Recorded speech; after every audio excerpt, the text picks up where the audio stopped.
A ghost, knock. Hates the draft. Isn't very good on issues of fertility, but isn't too bad with a lottery if you pay your respects properly by the tachyon trees. She's eating diced mangoes with a mouth of ebony ants, kept company by a TV tuned to tacky Thai soap operas, surrounded by white mutts who hate black dogs of any pedigree. Wants a simple life again, to set down the Buddha's yellow candles for just a minute. But she has a lot of karma to pay off for trying to keep her family together, spooking mischievous children at night who think she's looking for playmates for her beautiful baby toddling between Wat Mahabad and the Prakanong River. The grass. Among jade grass blades, even mighty Bodhi trees must share the same earth. The last war poem. I tell you, this is the last word for this war, this little side war we were the center of. There is no justice from poetry. Any veteran can tell you that. They want their land, their lives, their livestock back. Grenade fishing in the aftermath of Phu Phat Thi has lost its novelty to the man with a bullet fragment rattling in his body, slowly tearing him apart. Right, they tell me. Right what? We lost. We were forgotten. We are ghosts. We are victims of fat tigers in foreign policy. There is no Valhalla, only memories of specter gunships. There is no Elysium, only pleas for asylum. This jungle was filthy. There was shit. There was blood. There were refugees who to this day cannot explain why they were the enemy when the war came. The sons fought. Their brothers died. Their uncles, maimed, were hauled, screaming into the shadow of a plain of jars. Right, they tell me, so people won't forget, so someone will know. Lift the broken bodies with my words, bring them out and say, we did not die in vain. For every bullet hole, let there be a word to stand as a monument. For every lost limb, let there be a sonnet to stitch the truth back together. For every eye gone blind, let there be something to take its place. Something. Anything. How can you not have words for the war of whispers? How can you not shout now that the whispering is done? And I swear, each time I break this promise, that the next time will be the last word I write about this damn war. The Robo Sutra. Like most Lao ventures, it began with amusing, a laugh around rooster year 2600, a jest, the modern now epic, Faram. It took a pack of jokers working overtime in the world's largest Badek factory in the Laotown quarter of North Minneapolis, automating the stinky process for grandmas and pretty ladies squeamish about fermenting fish and putrid spice. Their task was no Hadron Collider, a visionary Hubble, nor a Cray or retro difference engine, but in the age of STEM and T-punk, service learning and nanopreneurs, they had hearts a tin woodsman would envy. A key problem in robotics they found in coding 3 laws declared universal standards. In an nutshell, true robots could not harm humans directly or stand idly by while obeying all and protecting themselves in any other hazardous situation. Lao, keen on their karma, conversant on the dharma, punched holes in the notion. Beyond questions of cyborg bioethics, saving clones and 99.9% mostly humans, the vaunted laws presumed everybody came for only one fragile incarnation, and your struggles in your next lives were inconsequential. How narrow. So they set about resolving this scenario. There were, of course, trials and errors, but new laws could drive a robot crazy, guessing how not to harm humans across their lifetimes, wondering what happens if people return a fish, a gecko, a snake, or some ignorant oath of a swordsman cursed with nigh immortality. But they all grew, trying to grapple with such uncertainties. There were corporations who despised it. Hippie AI had no place in defense industries who relied on being offensive. That was as obvious as a drone above an unmarked building near playgrounds. Little Laobouts running around trying only to make people happy, banned from murder and injury, what absurdity, leaving dreadful responsibilities to mere humans. But in times of peace, most agreed, Lao AI wasn't too bad running a city compared to many mayors of prior centuries. But you have to like the elevator molom they play constantly. The spirit catches you and you get body slammed.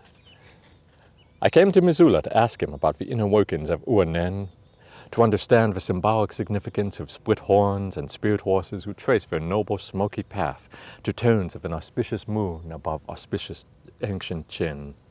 My tape recorder at the ready, my fountain pen freshly filled with indigo ink, my ears, my eyes, my heart, all were humbly waiting for the wise shaman's words to impart to the next generation of youths who sought this fading voice.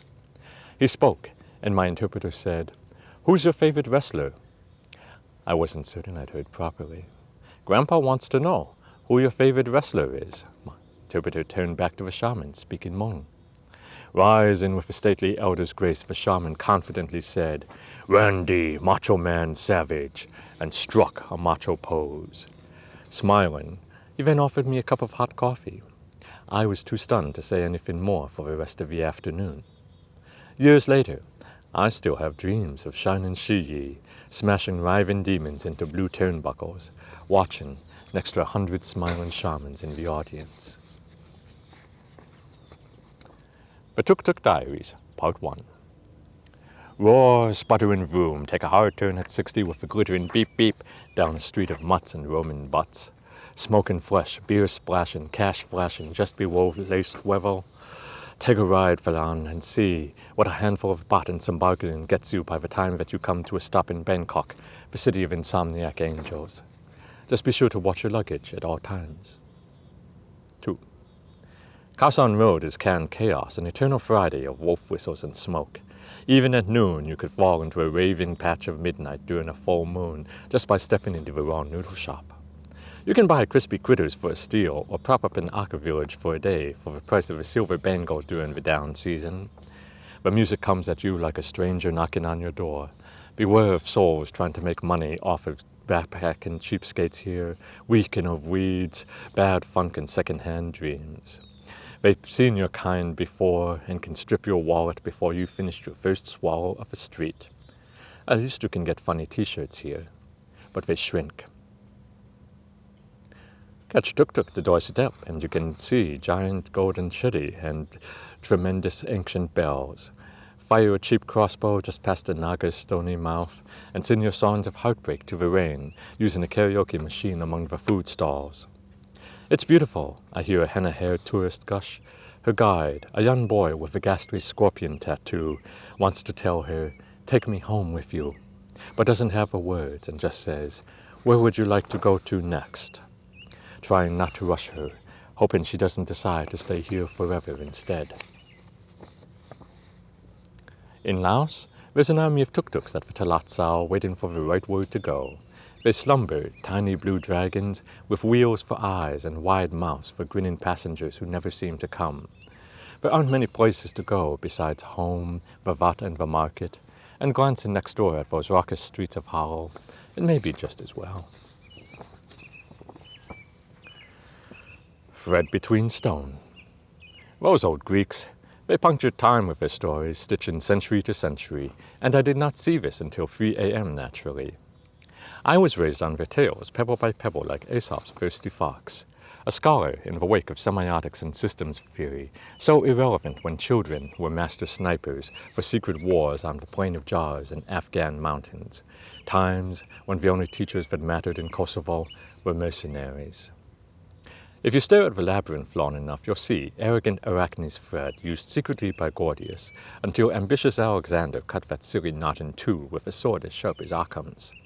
As your eyes grow bleary for musty notes, after a time you will connect those pieces to Ariadne and the trap laid for old Daedalus, father of Icarus and Minotaur traps. One threads the maze with a lair to defeat the furious beast, while the other threads spiral shells with an ant and a string, a beast to defeat an irate patron's riddle. Well, legends are filled with strange ties like that. It's almost Buddhist in its circular irony. Poor Oedipus never saw how he was tripped up by his puzzle, and scholars never noticed he got it only half right, half wrong. The Sphinxian dilemma was no empty koan.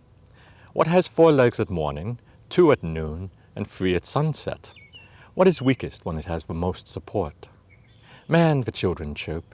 Man was the answer that made him kin. No. The question was one of self-knowledge, and the only true response was I. but he could not see himself within the riddle, so he returned to home, to dark fates decreed, undone by his blindness to his own identity. That's what you get for cheating with the oracle. There are no shortcuts with destiny. The Greeks laid traps like this that took centuries to spring. The whole Trojan War was a conflict of divine metaphors. If that lusty prince had chosen between wisdom or the peaceful hearth and not the promise of fleeting beauties, 1,000 men might have different graves. Today, in the heart of Western democracy, as presidents chase interns with their own oral traditions, it's hard not to wince at unknown lessons. And gazing at Egypt, beneath the pyramids of Giza and great royal valleys, there is a world, oblivious to all of my mythic meanderings, scorched and bleached to epic simplicity. You will never understand the dreams of mummies until you see a silkworm cocoon who aspires to emerge as a butterfly in her next incarnation before someone unravels her for her thread.